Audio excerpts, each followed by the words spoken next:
सारथी। बिहार लोक भवन पहुंचे सम्राट चौधरी। थोड़ी देर में मुख्यमंत्री पद की शपथ, 2 डिप्टी सीएम भी होंगे साथ। प्रधानमंत्री मोदी का कर्नाटक का दौरा आज आदि चुंचनगिरी में श्री गुरु भैरवैक्य मंदिर का उद्घाटन करेंगे, जनसभा को भी करेंगे संबोधित। दिल्ली में कांग्रेस अध्यक्ष मल्लिकार्जुन खड़गे ने बुलाई महाबैठक। राज्यसभा के उपसभापति चुनाव को लेकर होगी बैठक, दिल्ली आवास पर होगी बैठक। रायपुर हादसे पर प्रधानमंत्री मोदी ने जताया दुख। प्रधानमंत्री राहत कोष से मृतकों के परिजनों को 2-2 लाख और घायलों को 50,000 की सहायता राशि की घोषणा।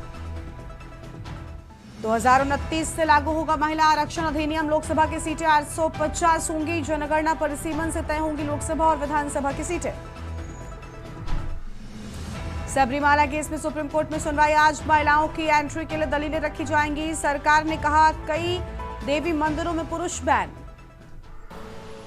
आप देख रहे हैं के न्यूज़, खबरों का सारथी। नमस्कार, आप देख रहे हैं के न्यूज इंडिया। मैं हूं आपके साथ गरिमा बाजपेयी। सीधा आपको लोक भवन लेकर चलते हैं। बिहार में तस्वीर आपको हम दिखा रहे हैं, जहां पर बिहार को नए सम्राट और विधि के अनुसार न्याय करूंगा।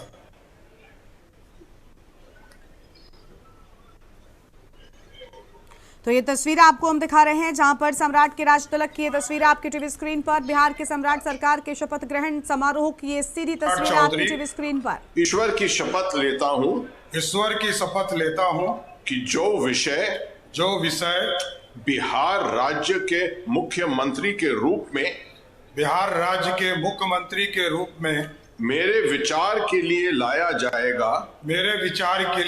जाएगा अथवा मुझे ज्ञात होगा उसे किसी व्यक्ति या व्यक्तियों को तब के सिवाय जबकि ऐसे मुख्यमंत्री के रूप में अपने कर्तव्यों के समयक निर्वहन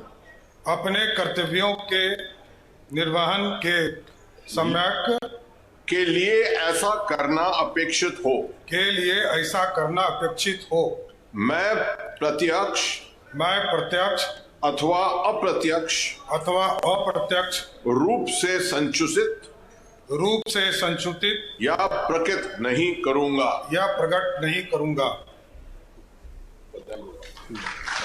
तो ये तस्वीरें और बधाई दी जा रही है। सीएम पद की शपथ लिया सम्राट चौधरी ने। तस्वीर आपको हम दिखा रहे हैं। 2000 में आरजेडी के टिकट पर पहली बार एमएलए बने थे। ये बड़ी खबर और सीधी तस्वीर आपकी टीवी स्क्रीन पर। सम्राट चौधरी के राज तिलक।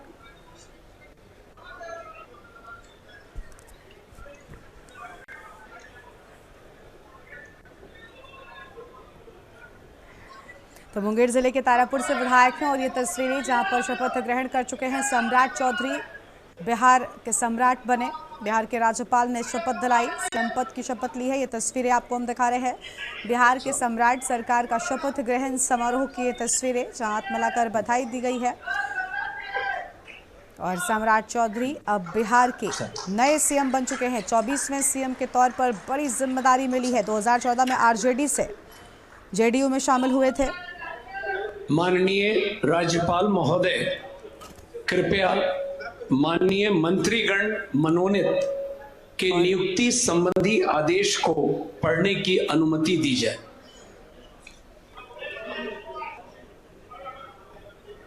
राज्यपाल सचिवालय बिहार, दिनांक 14 अप्रैल 2026।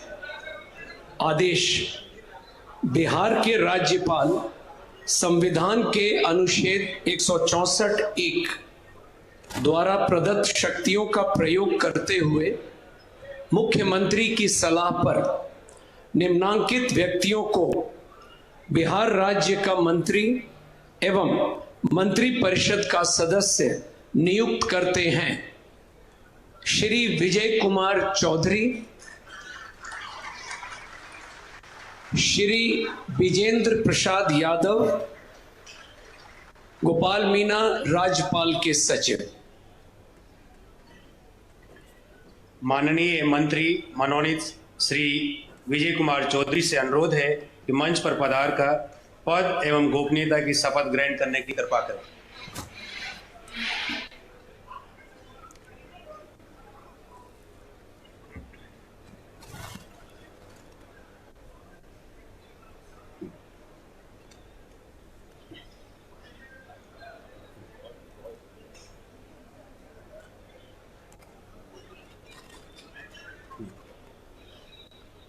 मैं कहूँगा आपकी बातों पर।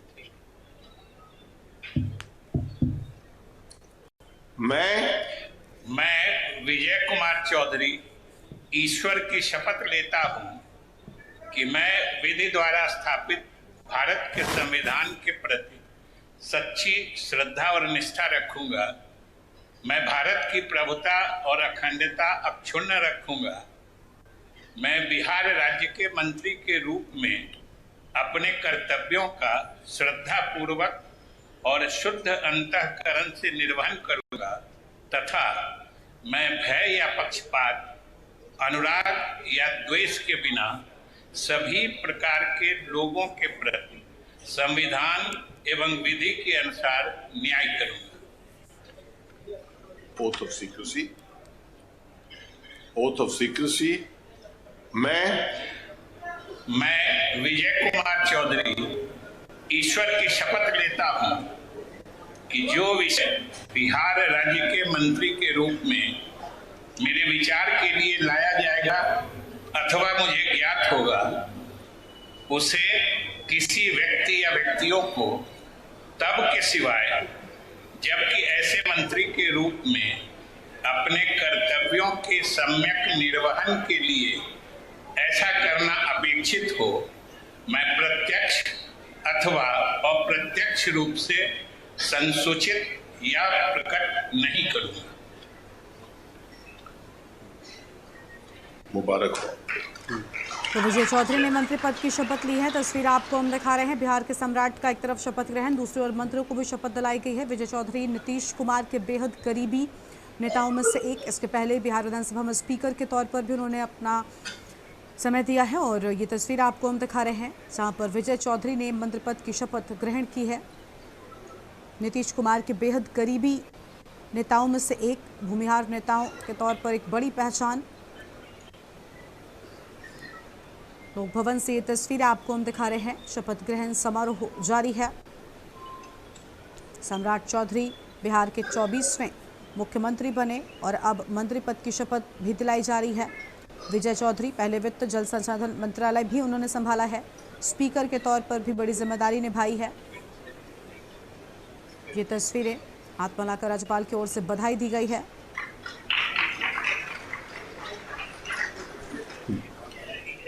माननीय मंत्री मनोनीत श्री विजेंद्र प्रसाद यादव से अनुरोध है कि मंच पर पधार कर पद एवं गोपनीयता की शपथ ग्रहण करने की कृपा करें।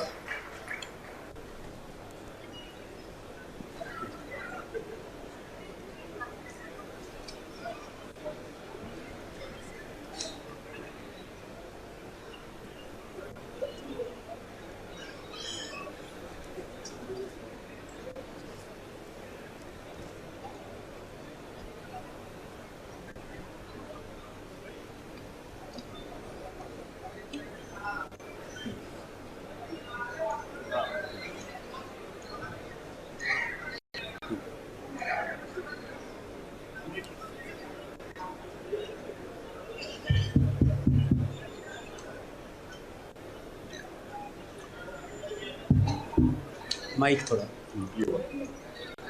मैं विजेंद्र प्रसाद यादव सत्यनिष्ठा से प्रतिज्ञा करता हूं कि मैं विधि द्वारा स्थापित भारत के संविधान के प्रति सच्ची श्रद्धा और निष्ठा रखूंगा।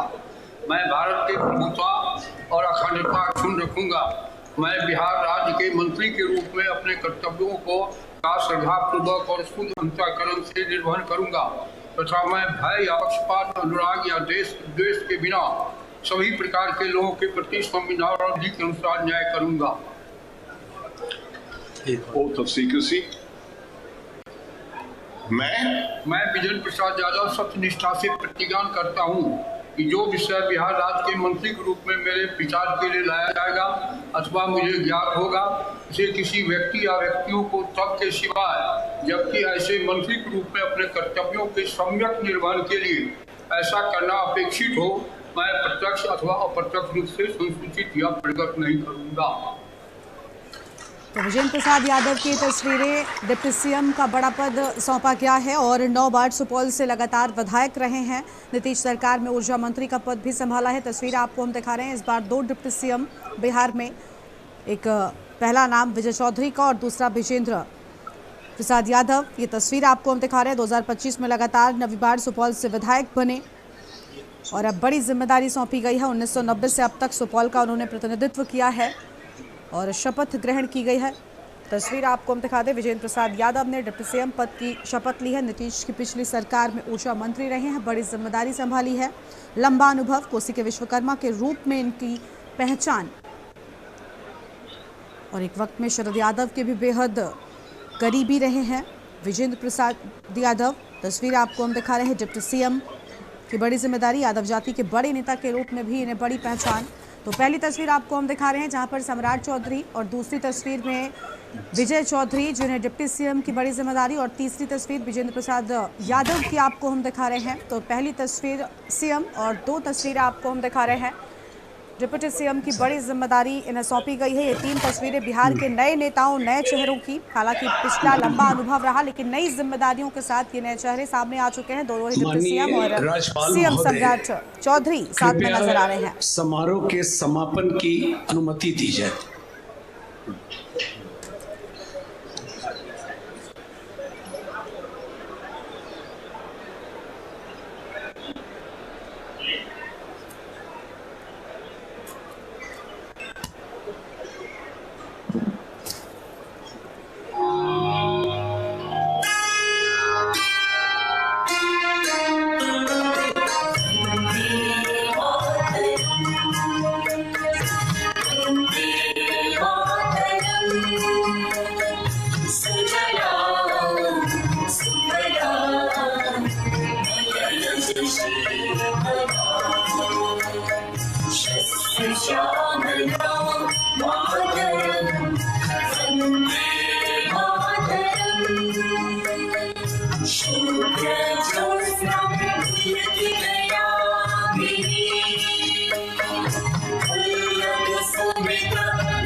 तो ये तस्वीर आप देख रहे हैं जहां पर विजय चौधरी ने डिप्टी सीएम पद की शपथ ली है और साथ ही विजेंद्र प्रसाद यादव ने डिप्टी सीएम पद की शपथ ली है और सम्राट चौधरी अब बिहार के नए मुख्यमंत्री के तौर पर कार्य करेंगे। बिहार के 24वें मुख्यमंत्री की बड़ी जिम्मेदारी बिहार के नए सम्राट मिल चुके हैं और सम्राट चौधरी की ताशी हो चुकी है। 24वें मुख्यमंत्री के तौर पर बिहार को नया चेहरा, विकास सुशासन की लकीर। सम्राट की अब अग्नि परीक्षा होगी, किस कदर बिहार को आगे लेकर जाएंगे देखना काफी अहम होगा। हालांकि एक लंबा इंतजार खत्म हुआ है और लगभग 46 सालों के बाद बिहार में बीजेपी की सरकार अब पूर्ण रूप से कह सकते हैं बनी है और लंबे जोड़ तोड़ के बाद ये तस्वीरें आज देखने को मिल रही हैं। 46 साल का लंबा इंतजार खत्म हो चुका है। सम्राट चौधरी 24वें बिहार के मुख्यमंत्री बन चुके हैं और 2 डिप्टी सीएम की भी बड़ी जिम्मेदारी सौंपी गई है।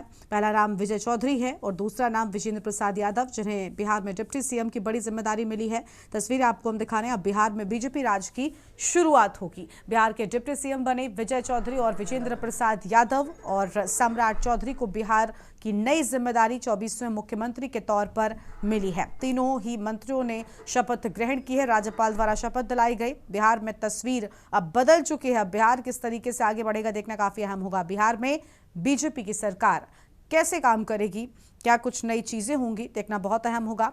और 2 जो डिप्टी सीएम बनाए गए, इनमें से विजय चौधरी की बात करें तो नीतीश के बेहद करीबी नेताओं में से एक हैं। इन्हें भी उप मुख्यमंत्री की बड़ी जिम्मेदारी दी गई है। तो बिहार के 24वें मुख्यमंत्री बन चुके हैं सम्राट चौधरी, बड़ी जिम्मेदारी मिल चुकी है और अब बिहार में जो बीजेपी का राज होगा तो किस कदर बिहार आगे बढ़ेगा देखना बहुत अहम होगा। अपनी खबरों का रुख कर लेंगे। खबर रायपुर से है जहां पर सीएम विष्णुदेव साई की अध्यक्षता में कैबिनेट की बैठक, महानदी भवन में बैठक का आयोजन। माओवाद खात्मे के बाद साई सरकार की पहली बैठक की बात सामने आई है।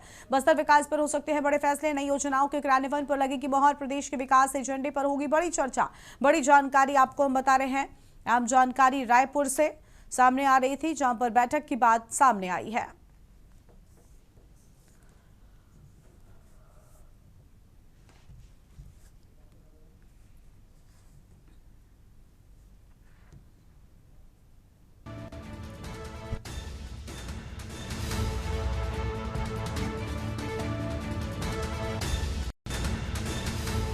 बड़ी जानकारी आपको हम बता दें, बस्तर विकास पर हो सकते हैं बड़े फैसले।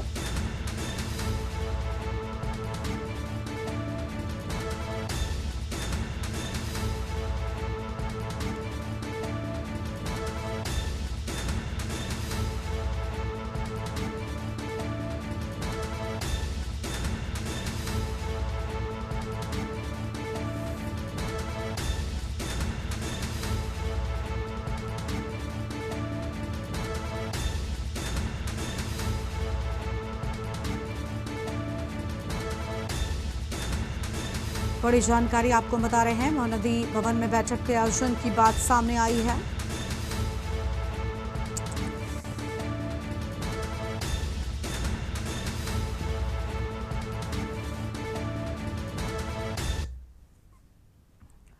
रायपुर से खबर है, सीएम विष्णुदेव साय आज कई कार्यक्रमों में शामिल होंगे और 11:30 बजे के लगभग महानदी भवन में कैबिनेट बैठक, 1:30 बजे 515 पैक्स सोसाइटी का वर्चुअल शुभारंभ, 3:15 पर डीडी ऑडिटोरियम में नारी शक्ति वंदन कार्यक्रम, महिला सशक्तिकरण पर संबोधन भी देंगे।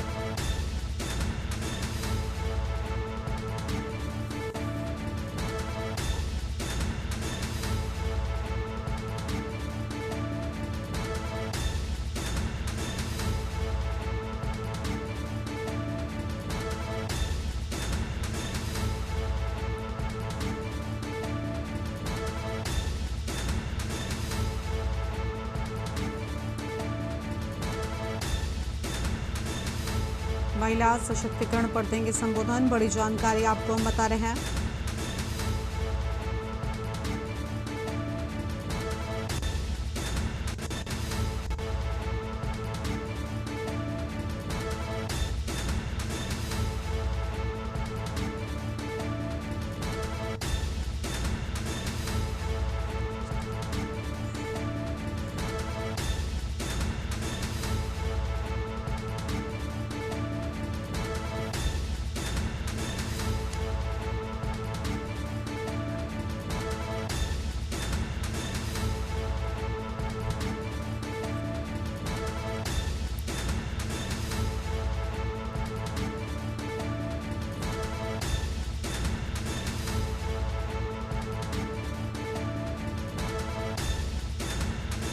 रायपुर से खबर, सीएम साय आज कई कार्यक्रमों में शामिल होंगे। बड़ी जानकारी आपको हम बता रहे हैं।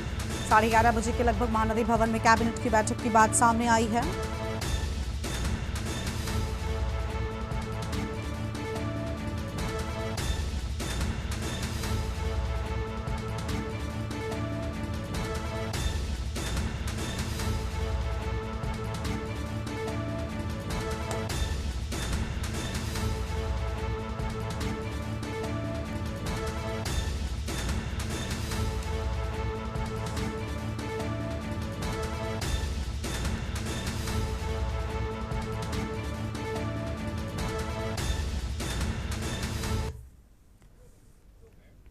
अगली खबर है देहरादून से, जहां पर उत्तराखंड में बढ़ेगी गर्मी। 4 से 5 दिनों में 2 से 4 डिग्री तक बढ़ सकता है तापमान। प्रदेश भर में मौसम शुष्क रहेगा और 15 से 16 अप्रैल को पहाड़ी जिलों में हल्की बारिश के आसार हैं।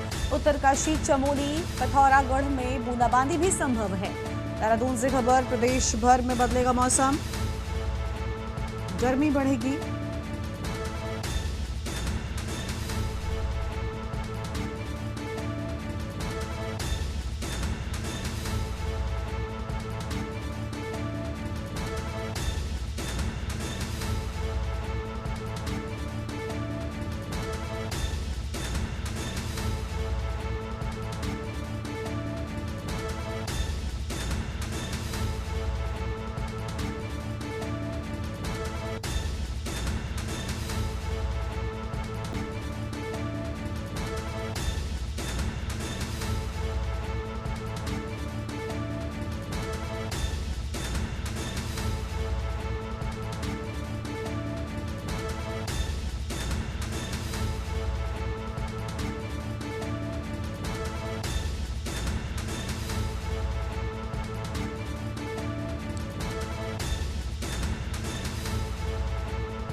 अंबिकापुर से खबर है, बिलासपुर नेशनल हाईवे 130 पर भिट्टिकला जोगी बांध के पास भीषण हादसा हुआ है। बड़ी जानकारी आपको बता दें, जहां पर मणिपुर थाना क्षेत्र में हुई इस घटना में एक तेज रफ्तार कार खड़े ट्रक में पीछे से जा घुसी। हादसा सुबह करीब 8 बजे बताया जाता है। टक्कर इतनी जोरदार थी कि कार के परखच्चे उड़ गए। मौके पर अफरा तफरी मच गई। कार चालक समेत 2 लोग गंभीर रूप से घायल हो गए हैं। घटना की सूचना मिलते ही पुलिस और स्थानीय लोग मौके पर पहुंचे। तत्परता दिखाते हुए घायलों को मेडिकल कॉलेज अंबिकापुर भेजा गया है। उनका इलाज जारी है। हादसे के बाद क्षतिग्रस्त वाहनों को सड़क से हटाकर यातायात को बहाल किया गया। पुलिस मामले की जांच में जुट गई है। हादसे के कारणों का पता लगाया जा रहा है।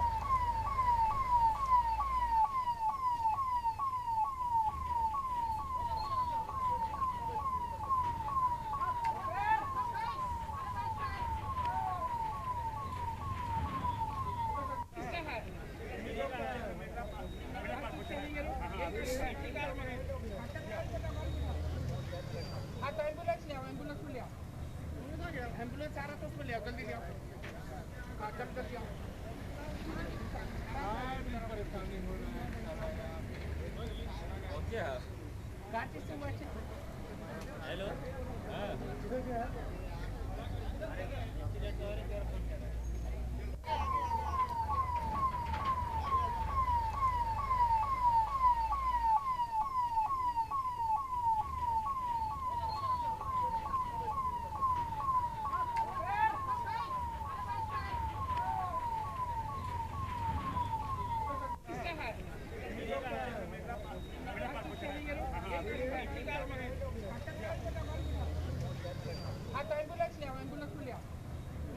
एम्बुलेंस आ रहा था उसमें ले आओ, जल्दी ले आओ।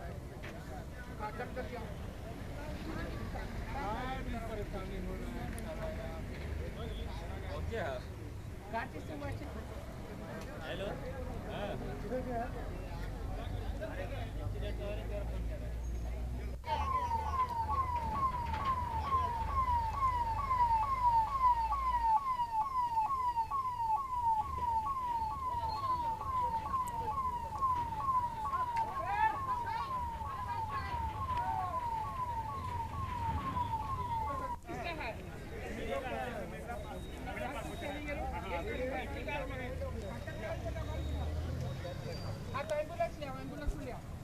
सरगुजा जिले के लखनपुर विकासखंड अंतर्गत ग्राम पटकोरा में मझवार समाज के 3 परिवारों ने ईसाई धर्म छोड़कर पुनः सनातन धर्म को अपनाया है।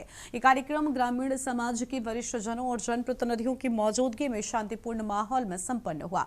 आयोजन के दौरान सामाजिक परंपराओं और रीति रिवाजों के साथ विधिवत घर वापसी की प्रक्रिया पूरी की गई। इस मौके पर उपस्थित लोगों ने इसे आपसी सहमति और सामाजिक एकता का प्रतीक बताया है। कार्यक्रम में स्थानीय जनप्रतिनिधियों और समाज के लोगों का सहयोग रहा। आयोजन के दौरान किसी प्रकार का विवाद या तनाव नहीं हुआ।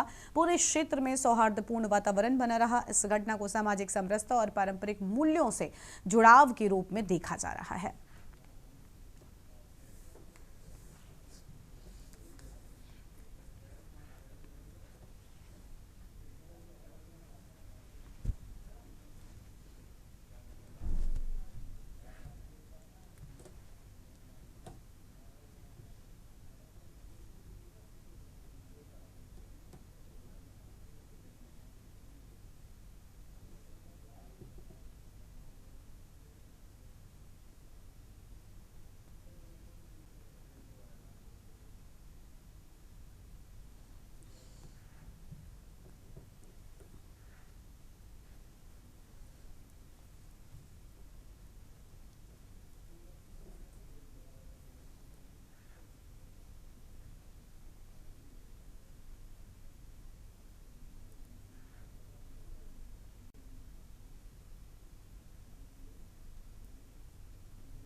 रायबरेली के नसीराबाद थाना क्षेत्र में वाहन चेकिंग के दौरान पुलिस और बदमाशों के बीच मुठभेड़ हो गई और चेकिंग के दौरान संदिग्धों को रोकने पर बदमाशों ने पुलिस टीम पर फायरिंग कर दी। पुलिस ने जवाबी कार्रवाई करते हुए फायरिंग की, जिसमें बदमाश अफजल के पैर में गोली लग गई, तो वहीं उसके दो अन्य साथी गुड्डू और मुकरीम को पुलिस ने घेराबंदी कर गिरफ्तार कर लिया है। पुलिस के अनुसार पकड़े गए बदमाशों ने बीते दिनों लूट की एक घटना को अंजाम दिया था। उनके कब्जे से लूटा गया मंगलसूत्र, एक अवैध तमंचा और घटना में इस्तेमाल की गई बाइक बरामद की गई। घायल बदमाशों को इलाज के लिए अस्पताल में भर्ती कराया गया। पुलिस पूरे मामले की जांच कर रही है और आरोपियों के आपराधिक रिकॉर्ड भी खंगाले जा रहे हैं।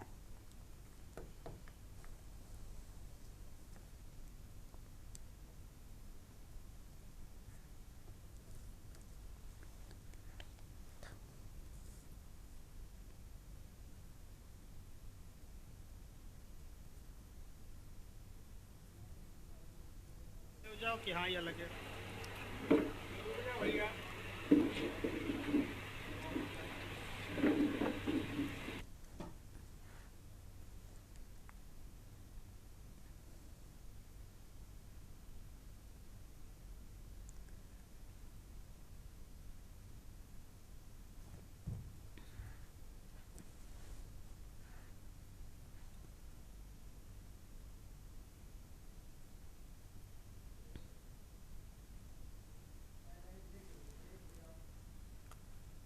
और यहां पर रुकेंगे एक छोटे से ब्रेक के लिए, जो लौटता है।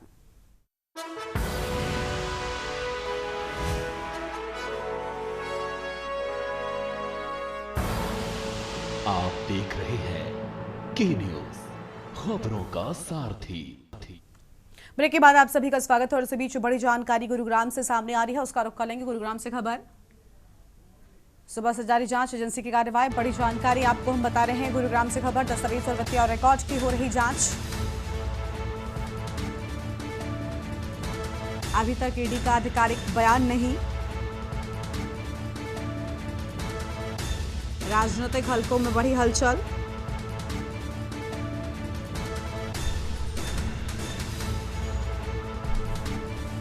हाल ही में बने थे राज्यसभा में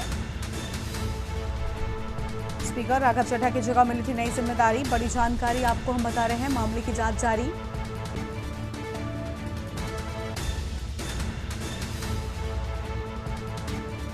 आप राज्यसभा सांसद अशोक मित्तल के घर को लेकर बड़ी खबर।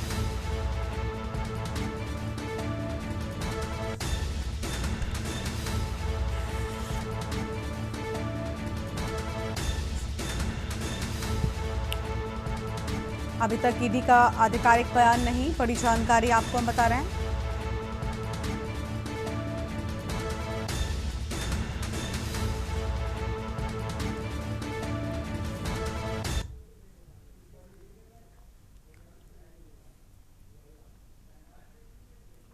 आगे बढ़ेंगे खबरों की ओर। रायगढ़ में लगे शक्ति जिले में स्थित वेदांता पावर प्लांट में हुए भीषण बॉयलर ब्लास्ट हादसे में अब तक 12 लोगों की मौत की आधिकारिक पुष्टि हो चुकी है। अमृत विकास टोपनो ने इस आंकड़े की पुष्टि करते हुए घटना के जांच के आदेश जारी किए हैं। कलेक्टर द्वारा जारी निर्देशों के अनुसार हादसे के सभी पहलुओं की विस्तृत जांच की जाएगी। इसमें सुरक्षा मानकों का पालन, प्लांट संचालन में लापरवाही, जिम्मेदार व्यक्तियों की भूमिका और दुर्घटना के कारणों की पड़ताल शामिल होगी। साथ ही घटना में घायल हुए सभी लोगों की संख्या और उनकी स्थिति की पूरी जानकारी मांगी गई है। हादसे में घायल लोगों का इलाज रायगढ़ के जिंदल फोर्टिस अस्पताल, बालाजी मेट्रो हॉस्पिटल और अपेक्स हॉस्पिटल में जारी है। प्रशासन ने संबंधित विभागों को निर्देशित करते हुए 30 दिनों के भीतर विस्तृत जांच रिपोर्ट प्रस्तुत करने को कहा है। प्रशासन का कहना है कि जांच के बाद दोषियों के खिलाफ सख्त कार्रवाई की जाएगी। यह हादसा औद्योगिक सुरक्षा को लेकर कई गंभीर सवाल खड़े कर रहा है।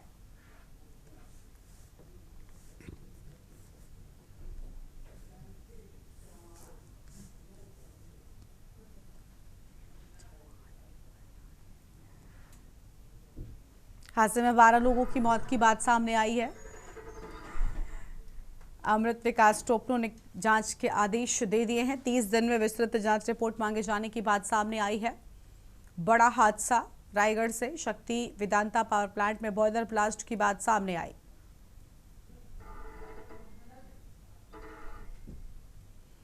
हादसे में 12 लोगों की मौत की आधिकारिक पुष्टि हुई है और इसी खबर पर बातचीत के लिए हमारे साथ में हमारे संवाददाता रंजीत चौहान जुड़ चुके हैं।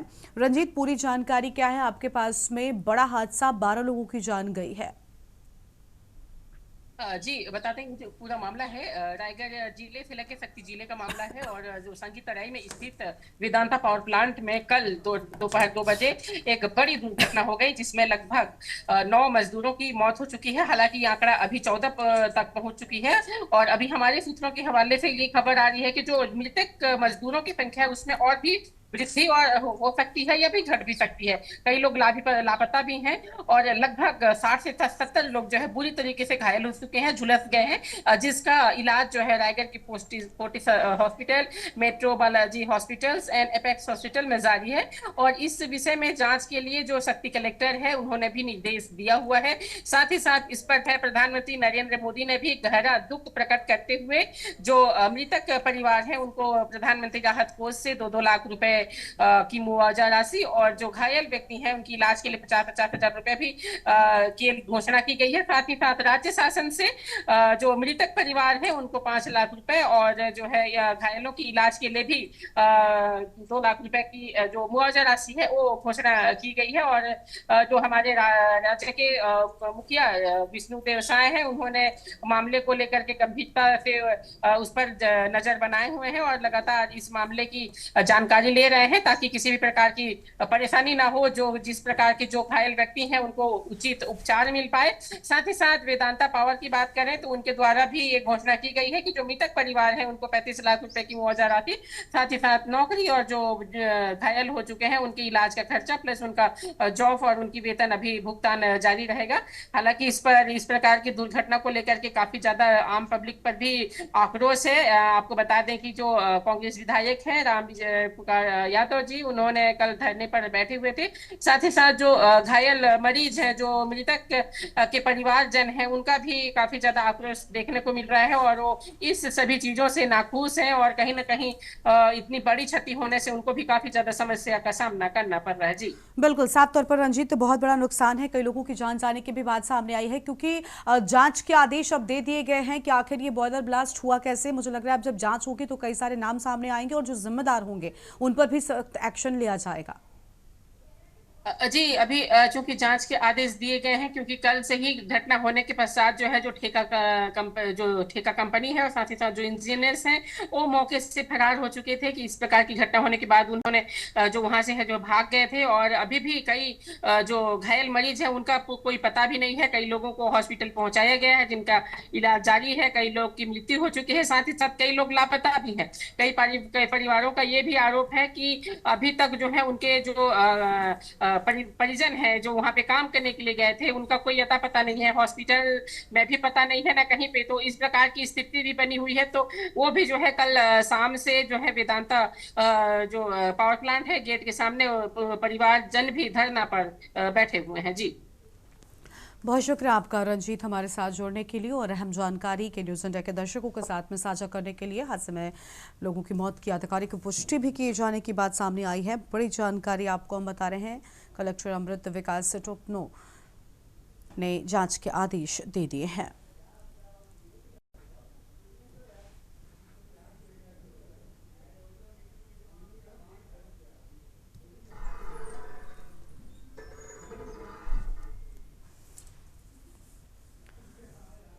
बड़ी जानकारी आपको हम बता दें, बॉयलर ब्लास्ट से जुड़ी है बड़ी खबर। कलेक्टर अमृत विकास टोपनो ने पूरे मामले में जांच के आदेश दिए हैं।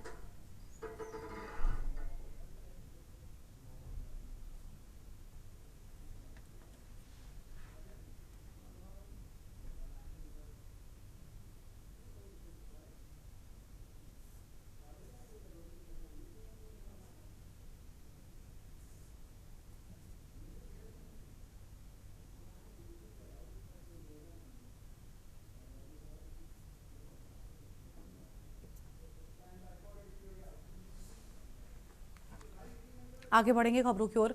नोएडा सेक्टर 63 में स्थित साहू एक्सपोर्ट कंपनी के बाहर श्रमिकों के द्वारा प्रदर्शन किया गया। ये कंपनी नेशनल हाईवे 24 के नजदीक स्थित है, जहां पर बड़ी संख्या में मजदूर अपनी मांगों को लेकर एकत्र हुए थे और प्रदर्शन के दौरान स्थिति को नियंत्रित करने के लिए पुलिस मौके पर पहुंची और प्रदर्शनकारियों को हटाने के लिए बल प्रयोग किया गया। पुलिस की तत्परता के चलते प्रदर्शनकारी किसी भी प्रकार की तोड़फोड़ करने में सफल नहीं हो पाए। घटना के बाद कंपनी परिसर के बाहर बड़ी संख्या में पुलिस बल तैनात कर दिया गया है ताकि कानून व्यवस्था बनी रहे, किसी प्रकार की अप्रिय घटना न हो। फिलहाल स्थिति नियंत्रण में बताई जा रही है।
अगली खबर है बलिया से, जहां पर पूर्वांचल छात्र संघर्ष समिति के द्वारा पूर्वा नर्सिंग होम के कथित दोषी डॉक्टर्स की गिरफ्तारी की मांग को लेकर चल रहा आंदोलन लगातार तेज होता जा रहा है। आंदोलन के क्रम में छात्र और युवाओं ने शहर के नए चौक से रेलवे स्टेशन तक भिक्षाटन कार्यक्रम निकाला। इस दौरान बड़ी संख्या में छात्रों ने राहगीरों से प्रतीकात्मक रूप से भिक्षा मांगकर विरोध दर्ज कराया। समिति के संयोजक नागेंद्र बहादुर सिंह जुनू ने कहा कि आंदोलन न्याय की मांग को लेकर किया जा रहा है। उन्होंने बताया कि आज भिक्षाटन किया गया और कल बूट पॉलिश और विरोध दर्ज कराया जाएगा।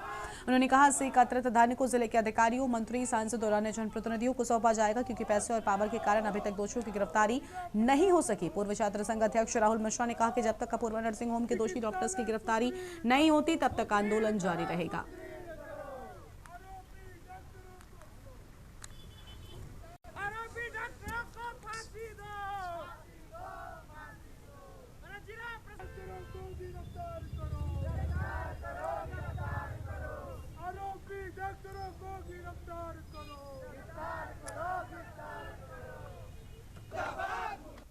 बलिया की निषाद पार्टी के अध्यक्ष और उत्तर प्रदेश सरकार के मंत्री संजय निषाद ने विभिन्न राजनीतिक मुद्दों पर प्रतिक्रिया दी है। उन्होंने कहा कि 2027 के विधानसभा चुनाव में उनकी पार्टी वंचित, शोषित और मजलूम वर्ग को संविधान, सिविल अधिकारों और हिस्सेदारी के मुद्दे को लेकर जनता के बीच जाएगी।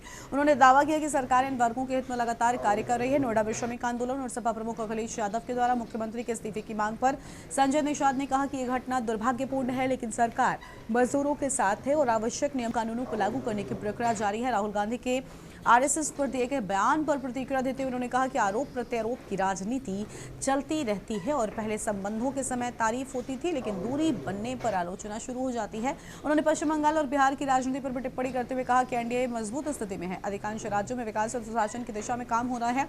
महिला आरक्षण और अन्य मुद्दों पर उन्होंने कहा कि सरकार जनहित के फैसले ले रही है और विपक्ष केवल बयानबाजी कर रहा है।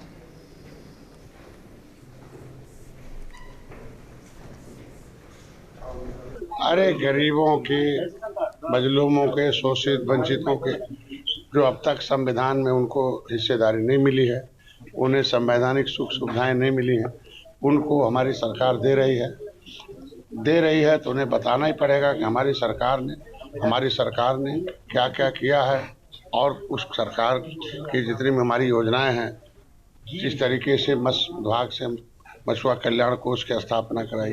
इनके बच्चों के लिए शिक्षा है कि अगर हाई स्कूल में पढ़ता 10,000, इंटर में 20,000, बीए में 30,000, उसे 50,000। इनकी बेटी की शादी है कि जो है 1 लाख रुपया ले ले, फार्म भरा, किसी बिचौलिए की जरूरत नहीं है, डीबीटी है।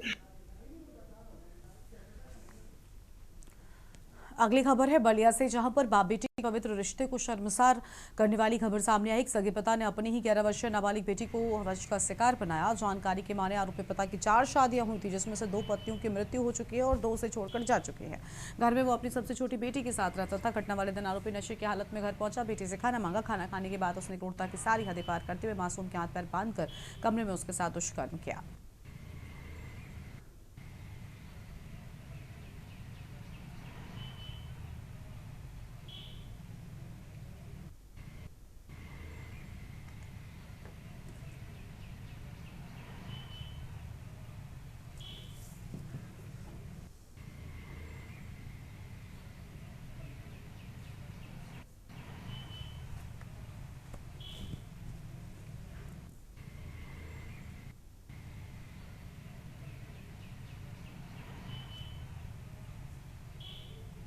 दिनांक 12/4/2026 को थाना सुखपुरा पर एक सूचना प्राप्त हुई कि थाना क्षेत्र के गांव में एक पिता ने अपनी नाबालिग पुत्री का यौन उत्पीड़न किया है। सूचना मिलते ही तत्काल थाना स्थानीय पर सुसंगत धाराओं में अभियोग पंजीकृत किया गया और नामजद अभियुक्त को गिरफ्तार करते हुए माननीय न्यायालय के समक्ष प्रस्तुत किया गया, जहां उसे न्यायिक अभिरक्षा में जेल भेज दिया गया है। इस संबंध में अग्रिम विधिक कार्रवाई प्रचलित है।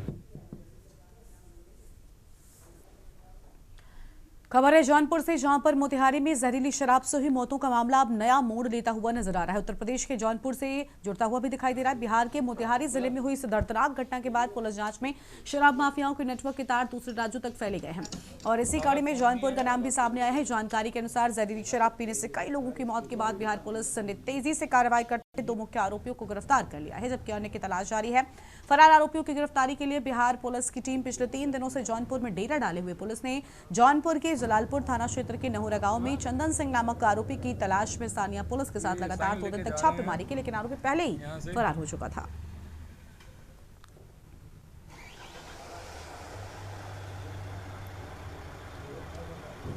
हमारा हक है।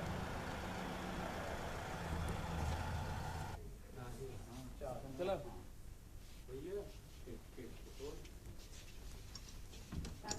ताला तोड़ दिए हैं, ताला तोड़ दे। यहाँ पे कोई नहीं था, इसके बावजूद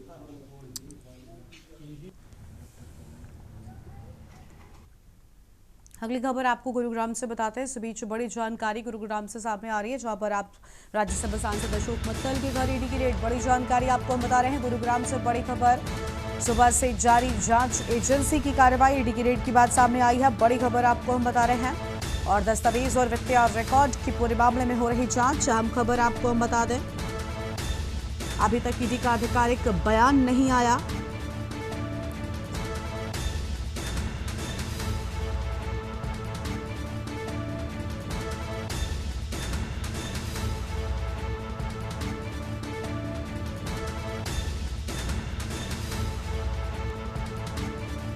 बड़ी जानकारी आपको हम बता रहे हैं। राघव चड्ढा की जगह भी हाल ही में मिली थी जिम्मेदारी, मामले में जांच जारी है। बड़ी जानकारी आपको हम बता रहे हैं। गुरुग्राम से खबर, आप राज्यसभा सांसद अशोक मित्तल के घर पर रेड की बात सामने आई है।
सुबह से जारी जांच में कार्रवाई की बात सामने आई है। बड़ी खबर आपको बता रहे, दस्तावेज और वित्तीय रिकॉर्ड की हो रही जांच। बड़ी जानकारी आपको हम बता दें,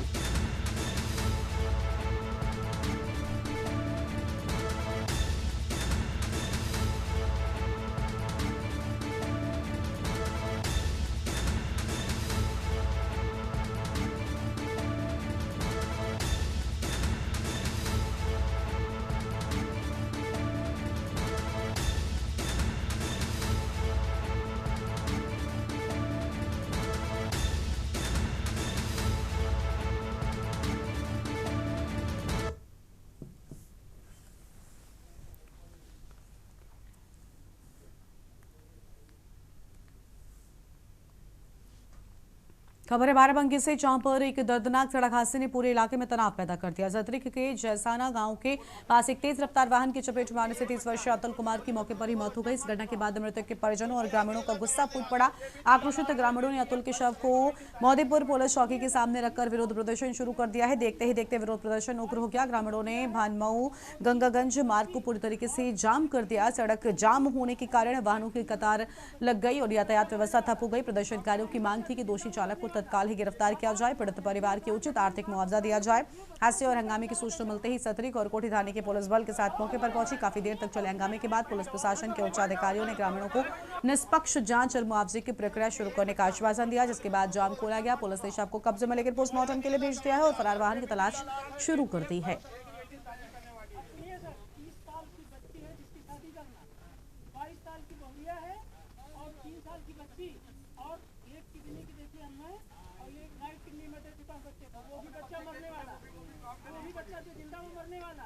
अब आप डीएम साहब को बुलाइए, वो ये बताएं कि इनका गुजारा कैसे होगा। सुनिए तो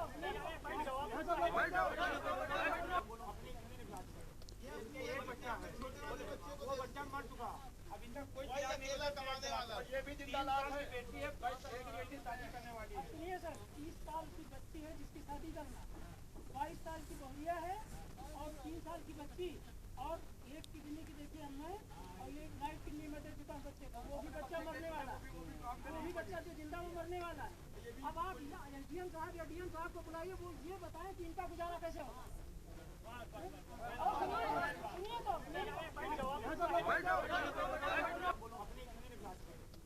एक बच्चा है, वो बच्चा मर चुका, अब इनका कोई कमाने वाला, ये भी जिंदा लाश है, बेटी है, 22 साल की बेटी शादी करने वाली है। सुनिए सर, 30 साल की बच्ची है जिसकी शादी करना, 22 साल की बहुरिया है और 3 साल की बच्ची और एक किडनी की देखिए हमने और ये राइट किडनी में चुका बच्चे का, वो भी बच्चा मरने वाला, वो भी बच्चा जो जिंदा वो मरने वाला है। अब आप डीएम साहब या डीएम साहब को बुलाइए, वो ये बताएं कि इनका गुजारा कैसे होगा। सुनिए तो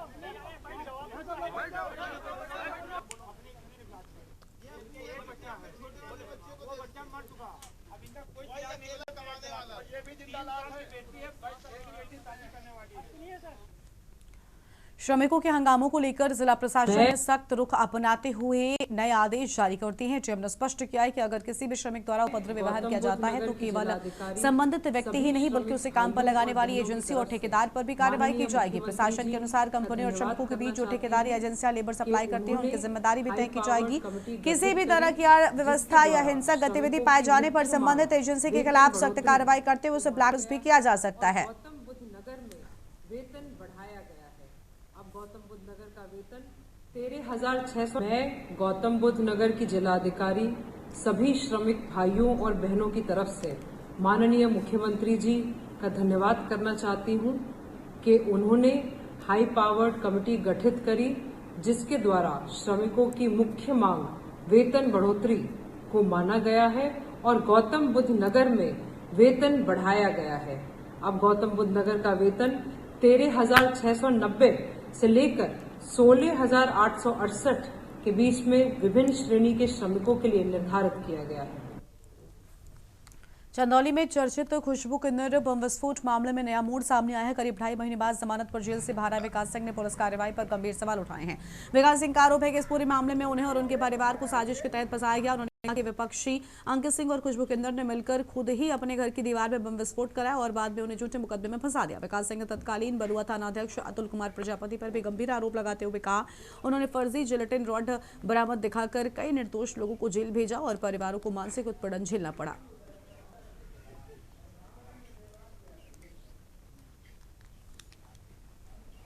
मामला ये था कि 21 दिसंबर को रात को नौशाद अली और खुशबू किन्नर के घर पे कोई विस्फोट होता है, जिसमें बलुआ थाना इंस्पेक्टर अतुल प्रजापति द्वारा हम लोग पे नेम मुकदमा होता है, जो कि पूरा फर्जी बिना साक्ष्य के हम लोग को जेल भेज दिया जाता है, जिसमें हम लोग 2.5 से 3 महीना जेल में रहते हैं। जौनपुर जनपद के रामपुर थाना क्षेत्र के सहरा गांव में एक युवक द्वारा फांसी लगाकर आत्महत्या करने का मामला सामने आया है। घटना से पूरे गांव में शोक और सनसनी का माहौल है। प्राप्त जानकारी के अनुसार सहरा गांव निवासी पवन सिंह पुत्र दिवाकर सिंह ने अपने घर के पास सतत नीम के पेड़ से लटक कर अपनी जान दे दी। बताया जा रहा है कि युवक ने बिजली के केबल तार का इस्तेमाल कर फांसी लगाई। आशंका जताई जा रही है कि उसने पहले अपने मकान की छत से नीम के पेड़ के डाल में केबल बांधा और फिर उसे गले में लपेट कर छत से कूद गई, जिससे उसकी मौके पर ही मौत हो गई।